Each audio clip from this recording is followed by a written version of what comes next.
Hey, it's Mr. Ickup. That's individuals creating change, uplifting people, and we right back at you, dropping gems as we should. And like we always say, this is only free game, but it's only free if you don't apply it. So make sure you apply it. Today, I have two special guests, Mecca Hey. and Quezzy. They work in the financial service industry. They here to share the game with us. I hope you get your pens out if you're riding in the car. Take the notes when you get home. If you're watching it, go ahead and tune in. But the gems will be dropped, and I appreciate y'all for stopping on and let us know a little bit more about yourselves. I don't want to say too much. All right, baby, go first. Okay. Well, my name is Quessy.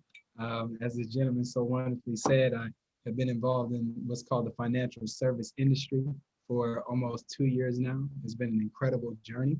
Even though I didn't start here, I didn't go to college and say, "Oh, I want to be a financial advisor when I grow up." But I saw a need that needed to be fulfilled, especially for our community. And when I say our community, I mean all people who are underserved and so-called underprivileged, the so-called minority that's actually the majority of the world, right? We're receiving the less than our fair share of the information and the knowledge we need to be truly successful and fruitful in this world.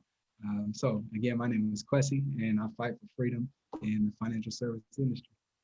Man, and that's what it's about, Quezzy, and that's real, man. We changing the trajectory, and that's really what it's about, man. I like that. That's a salute. And what about you, Miss Mecca? All right, my name is Mecca. I'm married to this lovely man as of last week. So life is Whoop, whoop.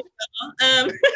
I also work in the financial services industry. We actually started a family business where we specialize in retirement planning, life insurance, putting the real life back in life insurance, financial education, budgeting, and just prepping for our futures because we know tomorrow is not promised.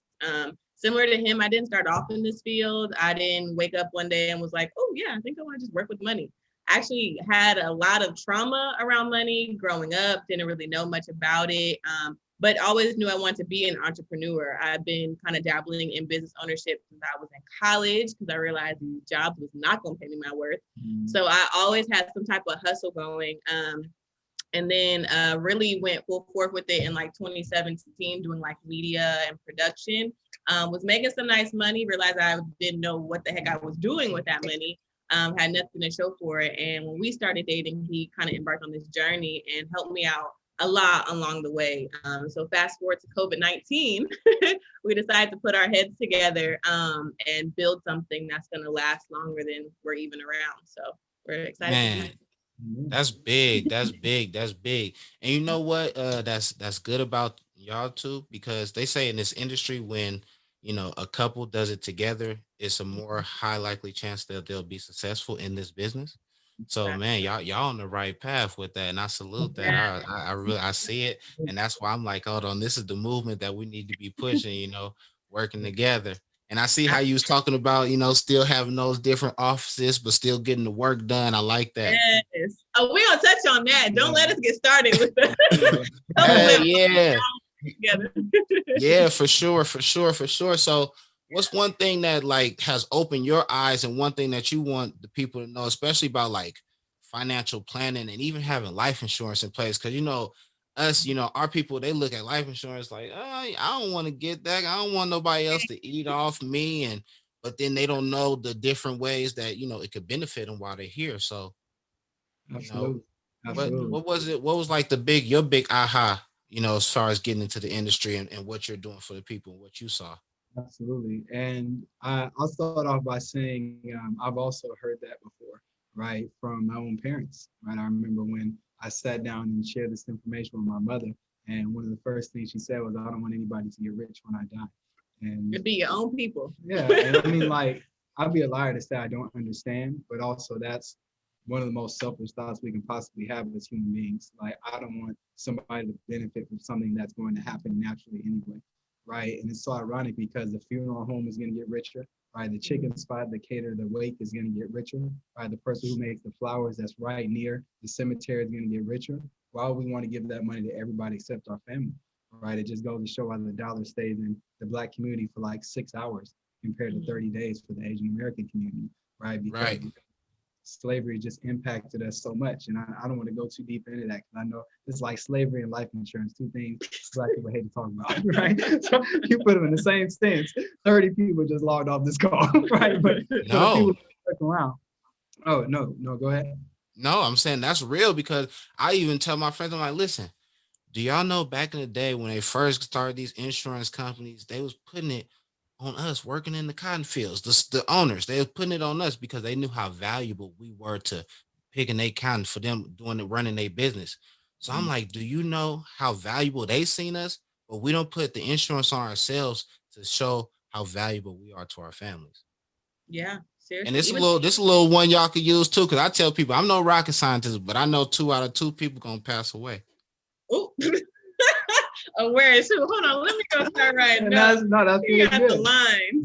It's so important because something that I've noticed is the disparity in our understanding of the world, our understanding of this country, is that other communities, the way that they build and maintain wealth within their family. And wealth doesn't have to mean $30 million. It can mean like $300,000.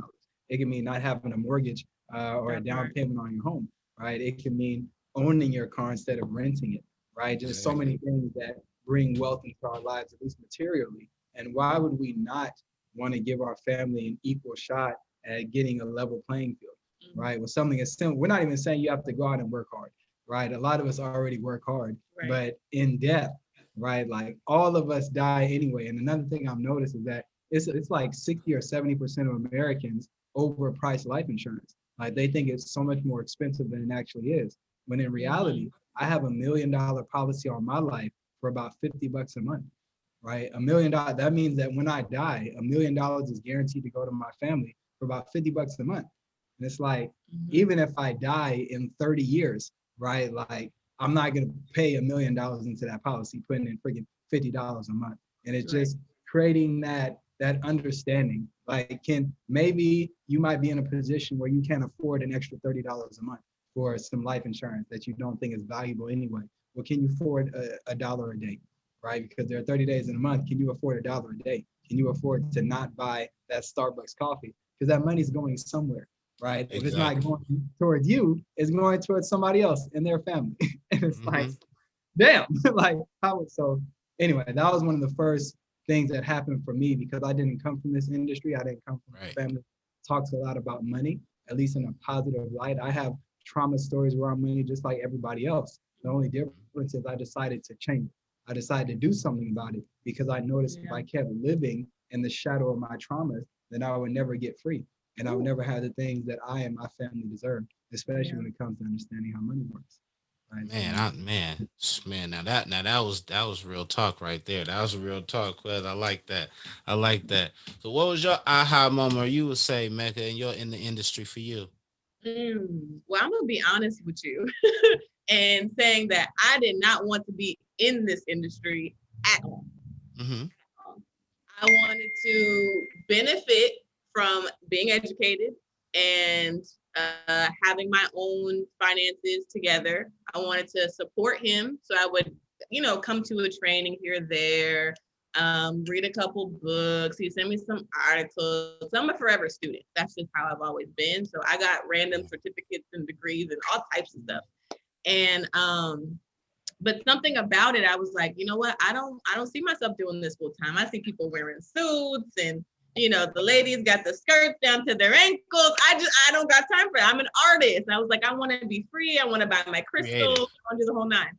And thank God I didn't resist too much, because literally me going to like one event with him per week and reading that book and actually getting my license through just watching him being processed set us up for so much success during this COVID time. Because again, I've always had hella hustles to pay my bills, but when COVID happened, dude, all of those hustles shut down. Like there was no media industry the same way that it was before. There was no photo shoot. So a big chunk of my income literally left in an instant. And if it wasn't for me getting that license and like really kind of just, first being a client, but then also just kind of having that backing from him, I don't know what the heck we would have did. And I think it's just divine timing through God. When you resist something for so long, sometimes like if you don't move, life will move you. It would force you to move. And that's what it did, thankfully, because now we're making more income than we ever have before. We're communicating way more than we ever have before. And it took for us to literally be forced into this COVID situation for that to happen. And so many families have been blessed because of that. So I'm Yes. Yeah. Oh man, that's big. That's big. And so what about like because I know y'all been working in this industry and y'all see like there is no ceiling as far as like income opportunities. So like, like can you shed some light on that as far as like how people can, get started and really, change their life and the life of their family as well as changing people's lives at the same time? Absolutely. Absolutely. Yeah. I mean, one thing I'll say is that I have a brand new understanding of how valuable my time is, right? Like we've heard the saying that, time is valuable, patience is a virtue, time is money, all these things that we don't know how to directly apply to our everyday life, right? But being in an opportunity, being in an industry, having a license that allows me to produce unlimited income. Most people don't even know what that means because like them, and like myself, I came from an employee background. I came from an employee mindset. I was raised by employees. There's nothing wrong with getting money, right? But if you had a choice between limited money and unlimited money, which one would you choose? And how many people do you have to beg at your job in order to make unlimited money? How many times do you have to hear no before you say, you know what, I might need to look into doing something different, right? And that's what separates me. That's what separates my wife from most other people who are too scared. And that at the end of the day, that's what it is, right? Like if you're going to be afraid, then own it, right? Own your fear and remind yourself the reason I don't have what I deserve, the reason that my children don't have what they deserve is because I was too scared. And I promise you, entrepreneurship is the future, period. And it's not even just it's the past too. I've been to Africa. I've seen how we get down. Think about it though. Most people are not employees. They're entrepreneurs on the side of the street, selling sausage, selling shoes, selling purses, getting after the tourists, whatever they got to do to make a living and get by. That's entrepreneurship. That's what it looks like. And being in a business where we can scale our business, right? So it's not just about us being successful. It's about how many people can we make successful. And that's what determines our success in this particular field of the industry, right? So that being said, it's been an amazing journey understanding that the greatest gift outside of free will and the ability to love, the greatest gift that God gave us is our ability to produce income, right? And unfortunately, that's what was stolen from us during slavery, right? One of our God-given gifts, the ability to produce income, was taken from us and used to create 400 years of wealth gap that we're closing a lot faster than people want to admit, but we are closing that wealth gap. At the same time, one does not equal many. The freedom of one, especially financially, does not equal the financial freedom of others, and it's cooperative economics. That's another discussion, but I definitely appreciate being able to determine my lifestyle, determine my life circumstances, determine what school my children are going to go to, determine what neighborhood I raise them in, because I'm willing to go out and get after it. I saw an opportunity. I didn't wait on it. I made it happen. And I got my wife to make it happen as well. Period. 2 for 1. Yeah. Amen to that, man. Hey, I like to hear that. Say that one more time. I said, like, to piggyback though on what he's saying, like, I feel like people don't get how large this industry really is. Like, think about it. You wake up in the morning and everything that surrounds you from the time you open your eyes is dictated by your financial standing. Literally, think about one thing that money doesn't touch in your life. So when it makes sense to learn about it, at least it knows everything about you, but you know nothing about it. And this industry that we're in is multi-trillion-dollar industry, okay? And Black people specifically take up about this much of it, okay? So when we look at, like, I used to work in a school, right? A nonprofit. And they used to always say this thing called windows and mirrors, right? When a kid walks down their hallway, are they seeing representation of themselves? Are they seeing people who look like them, people who have stories like them, etc.? It's the same way in the financial industry, because the old traditional industry is very outdated, very Caucasian, and very about the people that look like them. So if we don't have more people in this industry, we're not going to have more thought leaders who are actually thinking in a way that our community needs. So it's not just about like, oh, making money here, because of course we can make a lot of it, but also it's about creating equity in spaces that before we weren't even allowed to be in.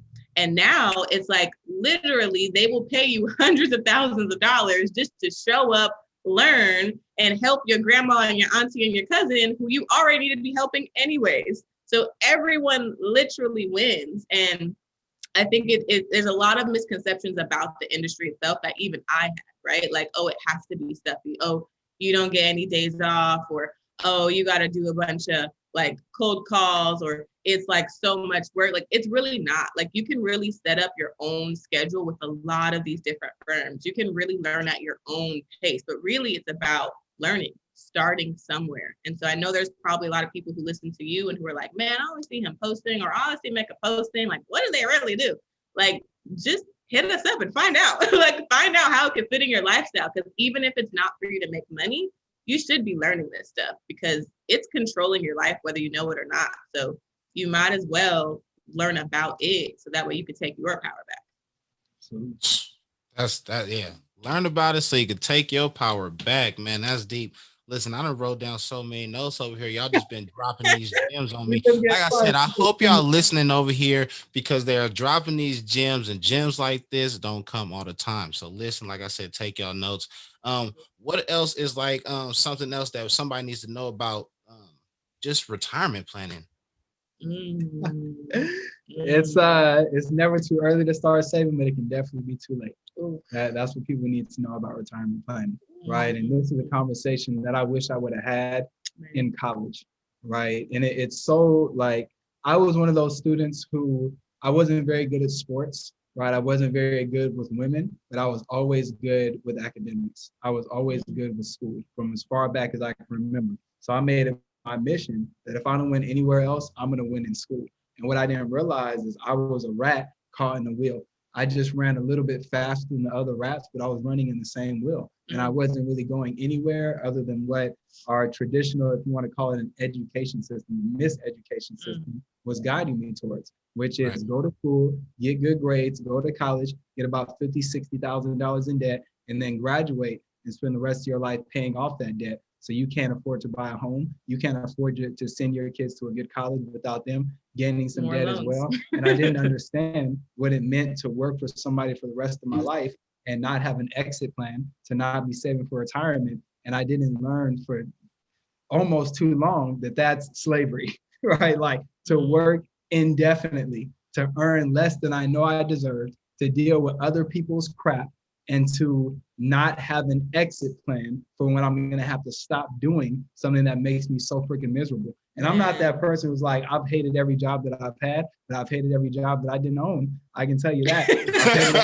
I couldn't pass down to my children. I'll tell you that. And until I was introduced to these concepts, right? At the end of the day, it's slave ship or ownership. Pick one.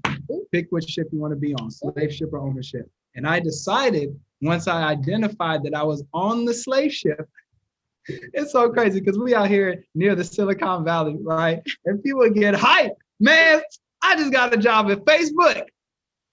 Okay, how much ownership you got in Facebook? Because you real excited right now.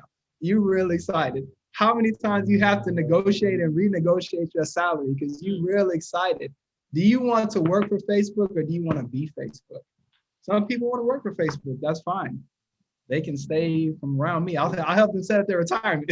But I don't want to get that infection, that laziness, that fear on me, right? I want people to truly understand that there are opportunities to grow and to become more than we visualize, because windows and mirrors, right? If we don't see it, oftentimes we don't believe that it's real. Right. If we don't see people who look like us who are financially free, if we don't see people who look like us who are wealthy without selling drugs or going to the NBA or rapping, right? Then we're not going to think it's real. But that's part of our mission, to show people you can be Black, you can be down, you can be real, and you can be wealthy. All at the same time.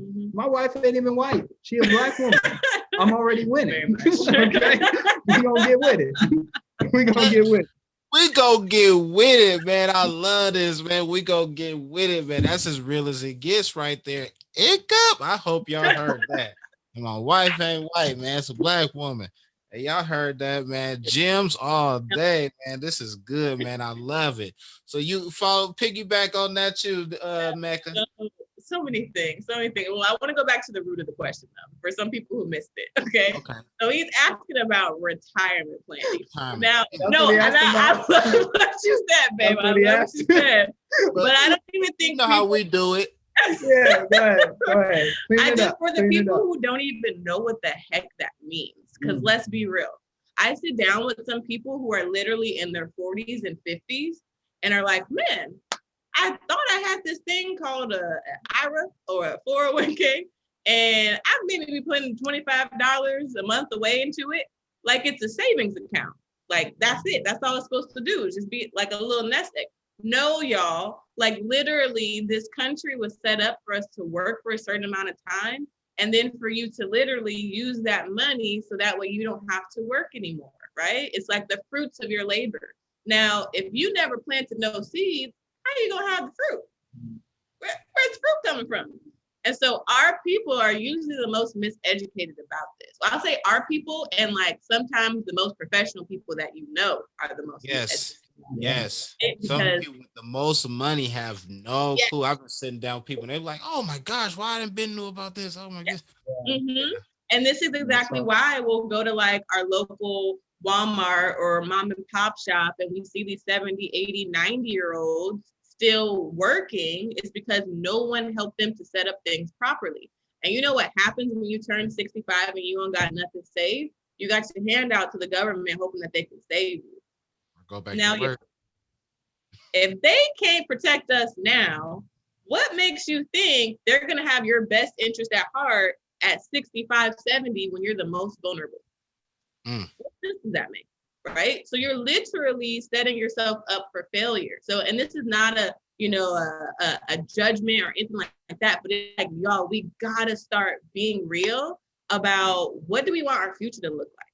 And I know not all of us maybe know, okay, where I want to live or, how many kids I want to have, all that stuff. It's not about that. It's about, do you want to be stable or do you want to be broke? Make a decision, right? And if you want to be financially stable, at least in some point in your life, you need to start now. Like if you are listening to this, this is for you. You need to start now. I'm not talking about $1,000 a month. I'm not talking about, well, if you are, I mean, call me because, I can help you out with that too.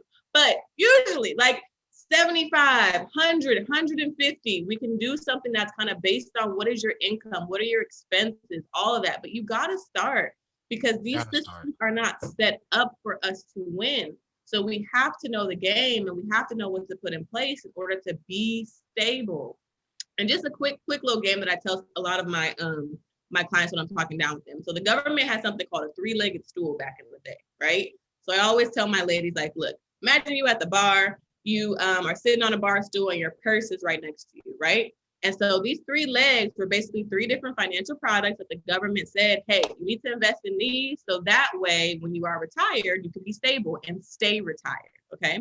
So the first thing in that leg was Social Security, right? Now, we've all heard the stories about that. Now, Social Security used to be kind of solid back in the day, but think about it. It hasn't really been around for that long. And they just released a study that said by like 2044, I believe, which is not that long from now, that all funds are going to be depleted.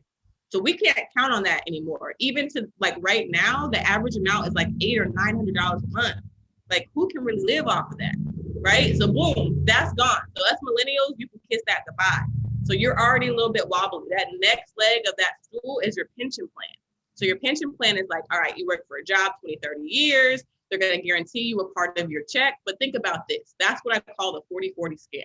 You work for 40 years of your life and you give them 40 hours a week. And eventually they give you like 40% of your salary that you couldn't live off of in the first place.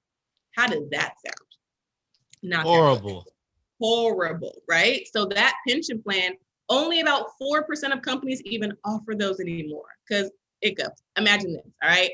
You start a business, you hire 15 people. 20 years later, 10 of those people retire, but you got to replace them and pay their salary. Could you afford that? Nah, not happening, right? So companies literally cannot afford to give people pension plans anymore. So they've removed that. So now imagine this, your purse is still next to you. some drunk dude comes up behind you, steals 2 legs of that stool your purse is on. Where is it going? Damn. Down, literally across the bar. Your lipstick's everywhere, change out, all types of stuff. So that's literally how our retirement system is formed right now. That last leg that people are relying on is their 401ks. And that was the riskiest thing of them all, because you're tied to the stock market, which is not always a bad thing, but most people don't even know how to operate that. So that way they literally end up losing a chunk of their money before they even know what to do with it. And then on top of that, when they do retire, they're getting hit with huge ass taxes fees.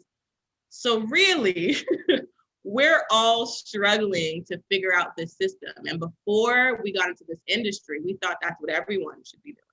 Everyone should just have a 401k. Everyone should be living paycheck to paycheck, until we realize, like, not everyone is living like that. So how can I take the skills that I've learned from these wealthy and these rich people and bring it back to the community, so that way we can elevate together? So that's what we did. That's ICA. That's ICA right there. That's it. That is it right there. Yeah. Bring it back to the communities, creating change, bringing it back. Like I said, each one teach one. That's big.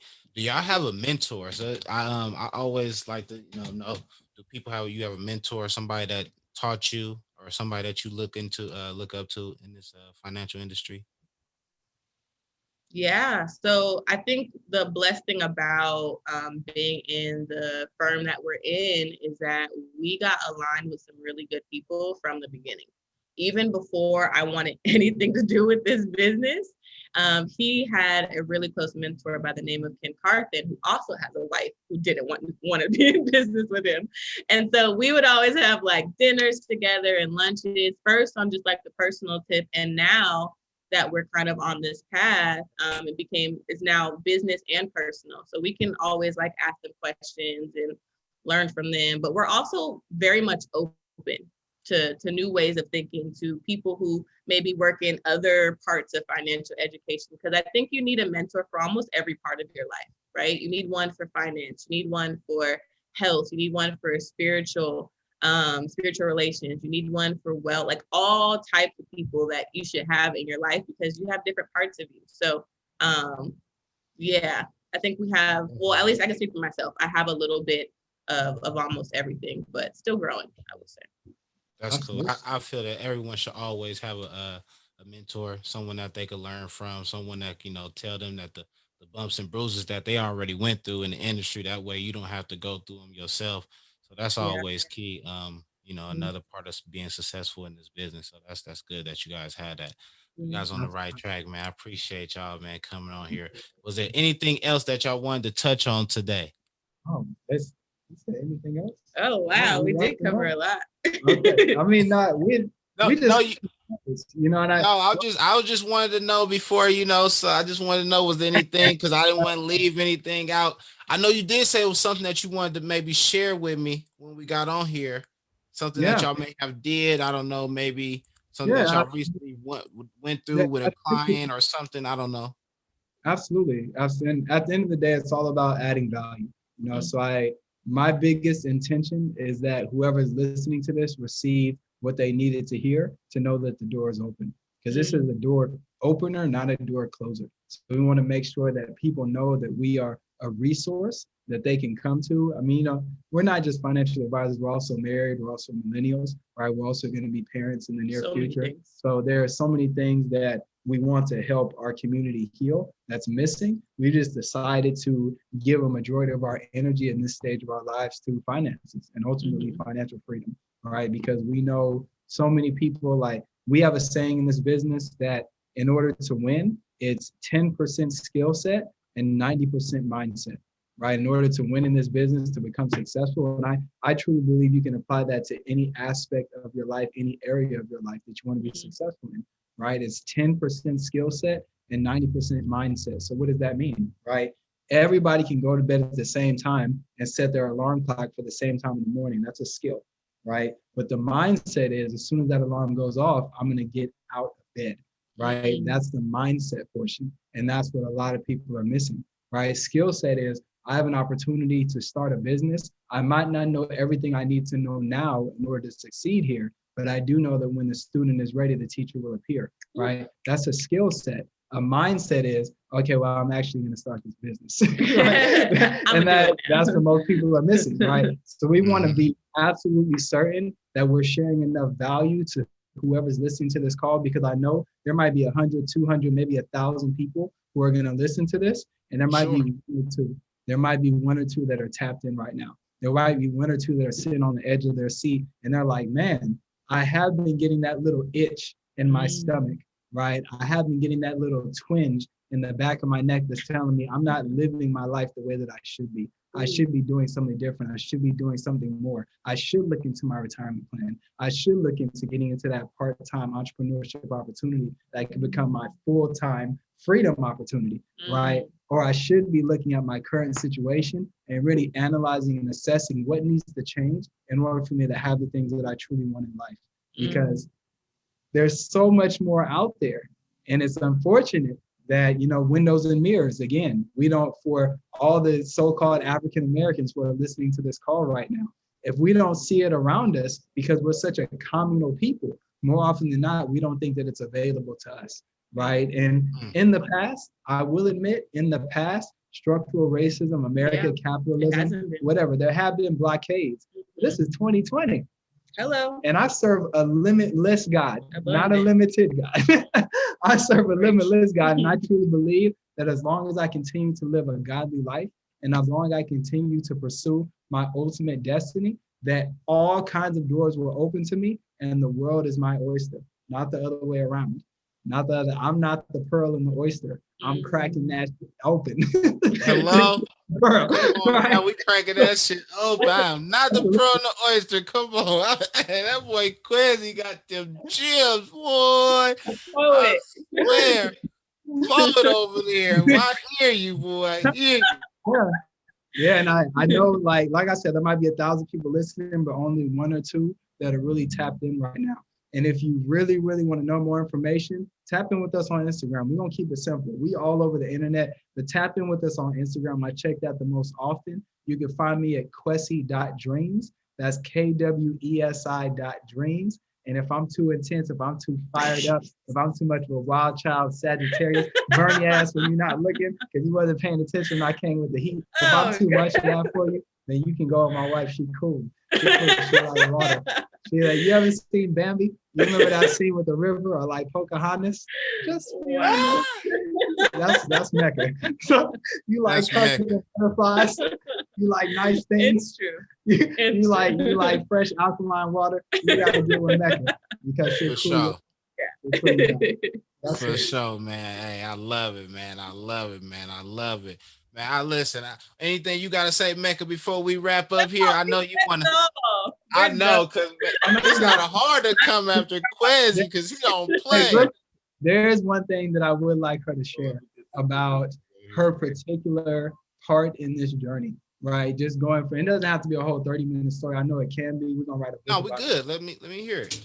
Yeah, just like a quick synopsis, because in case you all don't know, we're involved in what other people would identify as network marketing, right? And I'm very careful with that term because it can have a negative connotation when really having a better opportunity to use our natural God-given talents in order to become successful in life, right? When more often than not, we need to go to school, right? We need to pay somebody else thousands and tens of thousands, hundreds of thousands of dollars to learn a skill that won't even guarantee us a job when we get out of school, right? And I'm speaking from a point of moral authority because I've been there.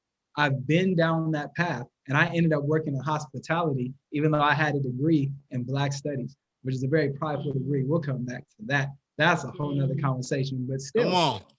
What I found here is that with my natural God-given gifts and skills, I can use that in order to build freedom for me and my family, right? Through what's called network marketing. But I know it's a little unorthodox. So I got involved into it first. I went full force. I ran through the wall. I made my mistakes, but I came on the other side. I'm still alive and we're making it happen. But Mecca's story is a little bit different. So I'd like her to touch on that a little bit, just talking about where she was versus where she is and where we're going.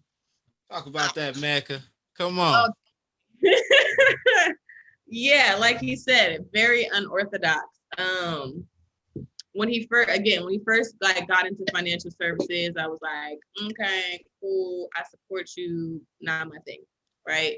I just saw a lot of different personalities, a lot of different energy. Everyone was like always hyped up. It was like, do this, do that, do that. And I was like, not into it. I support you if it's your thing. Once the layers peeled back and I realized that it's a system within a system within a system, I realized that you're actually in control of way more than you think in any business. And I also saw a huge opportunity here to, at first it was like, again, really selfish. I want to get myself together, but also I see y'all talking about money, so I need to learn about this, right? So I also saw a huge opportunity to learn how to grow a business within a structure that is a business, right? And so that was during the time that I was still doing Media, and I was thinking about scaling, because as we're in these training classes, where's the flying here? They're always talking about team building and leadership development and being the leader that you always wanted in your job. And I took that really, really seriously. And so as I was building out the structure for my business, I was using the tools that I learned here in these training programs. This was like pre-licensed. And again, I always just go back to thanking God for this, because I didn't know how that would be used in this time. Like I was literally being molded in this weird, awkward, uncomfortable way to be able to dominate when God needed me to. So I literally did not use my license once until March 2020. At that point, I'd been licensed for almost a year and a half. No, about a year. Yeah.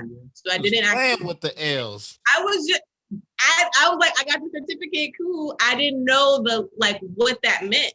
I just had got it because he was like, babe, I need you to get your license. I was like, fine. And it was, to me, it was so easy because it was online studying. I didn't really have to, it was very passive. Because that's another reason why I get so frustrated when people are like, oh my gosh, taking a test is so hard. And I'm like, yo, I literally did it passively. And I passed the first try. Like, literally. So anyways, fast forward to March of 2020, when I actually needed to utilize it, I knew all the stuff that I needed to know because I was already in those training programs, right? And so when March hit, we also were in a financial literacy boot camp, all right? So this was like literally every single day. This is like the first full month of quarantine. Every single day from 9 a.m. to 2 p.m.? Yeah. 9 to 2 p.m. because they were like, shoot, everybody's home anyway. Let's just bang them out. Like literally, I'm hearing from multi-millionaires on how to manage my money, how to budget my money, how to work with clients, how to build a business structure, how to do tax, how to literally for 30 days straight. And I felt like my head was going to fall off. But if it wasn't for that, I don't think we'd be at the position that we are now, where literally from the time that March hit, when I first used my license to now, we've made nothing less than $8,000 a month. And that's just starting, scratching the surface, y'all. So I'm talking started in March. We're in October, and even the last 3 months, we've been capping 10K every single month. And not just for us, we're literally teaching people how to do that for themselves. We have a teammate right now who is a single mom who works hella hard, who got her degree, did everything right. I sat down with her and she never realized that this was a missing piece of her life. And now she just got her license. She's just gotten approved. She's got 5 deals waiting on her, and she's gonna blow the water out. We're working with another older gentleman who's twice our age, who had been working in the industry for already 5 to 10 years. He's almost 50 and has trusted us to help guide him in his career. And he's been making 5, 6, 7K a month in the last couple of months. He has a full-on family. So this is not some little rinky dink, just show up, anybody can do. It takes some hard work and some grit, but if you put your mind to it, you can do it. And so for me, the most fruitful thing has been really helping to mold and grow people into what they're supposed to be. That's really it, because people is broken out here at these jobs. They think they got it together. they're thinking that, oh, it's not that bad because I get off at 5 and I can just finally be myself. Like, what is that really telling your psychology when you think about it? You work 40 hours a week. The only time you can be yourself is after 5 or on Saturday and Sunday. And then you put that mask back on. We're freeing people. We're freeing people from that. And yes, when you first get introduced, it might be a little bit weird. It might be like, oh my God, this is a lot. But we're very intentional in how we're working our team with being a lot different than what we've seen before. We're being ourselves, really. Like when you talk to us on an appointment, this is literally what you're going to get. Literally. I might show up on Zoom with my head wrap on and my hoop earrings, or I might be in a really nice blazer, or like when you come to our team calls, we're playing music that's going to get you fired up. We're playing J. Cole, we're playing Drake, we're playing Future because we are ourselves. And if we can't be that in an industry that already tells us or told us in the past that we're not even worth getting educated, then how are we gonna create something new, right? So we're taking what was given to us and we're running with it. We run until we can't run no more. Mm-hmm. And yeah, we get to make a lot of money in the process. So I guess was that the answer? That was the answer that you want? No, that was honest. That was what we needed right there. That's what people need to know, and especially who listening to this and they like, man, riding right now, and I'm like, I need a change in my career. Yeah. These are two people that you need to contact. Like you said, it's Hit Mecca on Instagram. I'm gonna load up the Instagram names. You already know. Once you see this, you're gonna see the Instagram names all up in the description and everything. Hit Quezzy, but definitely they're open books. Hit them on Instagram. If you want somebody a little fired up, you go to Quezzy. You want somebody smooth and run like water, Pocahontas, you hit Mecca. Look, it's the dynamic duo. I appreciate y'all dropping these gems today. I know, man, Quez got another appointment as Mr. Busy, so I don't want to hold y'all too long, but I appreciate y'all stepping into financial fitness with Mr. Ickup, and we definitely gonna have to run it back again because, you know, y'all got a lot of information that needs to be shared. And like I said, you know, when we was talking off air, like, it's a breath of fresh air hearing somebody else talk about the financial service industry besides me, because it's just like, you know, they can hear from another perspective, you know, so it's big. And like you said, seeing the windows and mirrors of African Americans working in the financial industry. And that's why I even started doing Financial Fitness Fridays myself personally, just because I'm working in the office and I'm seeing others coming in with their whole family sitting down at the table getting their finances in order. And then I'm in there on Saturdays, and it's like, then I don't see anybody coming in with their whole family. I'm having my appointments, they come in, you know, one person, two person, or maybe a husband and wife, you know, older couples, you know, but nobody coming in with their whole family, like sitting down, like, hey, this is what goes down. If something happens, you come here, you call this number, but the whole family was getting the information. So I'm like, man, if I could at least start sharing it some type of way, like at least, you know, throw their antennas up, that'd be enough for me, just for even people to just start, you know, digging in, like, all right, well, let me even tap in and see what's going on. Or let me hit Mecca, let me hit Quezzy up, and let me sit down and get a consultation. Let me even see if, you know, because a lot of people are ready for a career change. They just don't know which direction to go. Yeah, they don't know what's there. And I would just say, like, start with asking questions, y'all. Like, just ask questions. It's not going to hurt you. It's not going to harm you. No one's going to take advantage of you, especially when I know, like, Black people in finances, we are very, very, like, close to the chest. We don't want nobody knowing nothing about what we got going on and all that stuff. But think about this. If you were overweight and you wanted to lose some weight, wouldn't it make sense for you to go to a trainer? Right? Like, what are the chances of you being really successful if you've never worked out before? You don't know the regimen, you don't know how to eat, none of that stuff, right? You're going to stay in the same position over and over and over again. It's the same with your money, right? Like, you have to go and seek out that information to get financially fit, literally. Like, just have somebody break down the game to you. And we do all of our consultations completely complimentary. All we ask is that you don't keep us a secret, right? Because that's another thing that the traditional industry has capitalized off of, the fact that everyone is so hush hush and no one gets this information because they think that they're not supposed to tell it. Tell everybody, right? Shamar help you with something, you better be telling everybody in your circle. Okay, they don't want to call, that's fine, but at least you planted the seed. Because the way that capitalism feeds off of us legitimately is by keeping the rich rich and the broke broke. And the real big thing in between the both is the education piece. So don't be that person who gets right, or if you're my clients, listen to this. Don't be that person in your family who got right and you sat down with one of us and then you didn't share it with somebody. Like, don't do that, y'all. Don't do that. So start with asking questions, start by genuinely being curious, and then just see what's a fit. Because it's not a one size fit all thing with our careers, with our life, or with our money, but at least you're collecting seeds for your harvest later.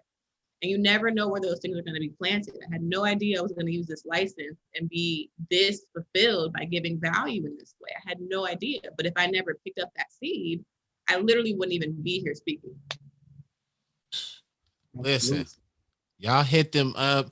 Don't hesitate. Soon as you park the car, soon as you stop what you're doing, go ahead and look up those Instagram names, jump in a DM. This is Mr. Ickup. You've listened to Kwesi and Mecca, and we're going to be right back with some gems soon. Ickup.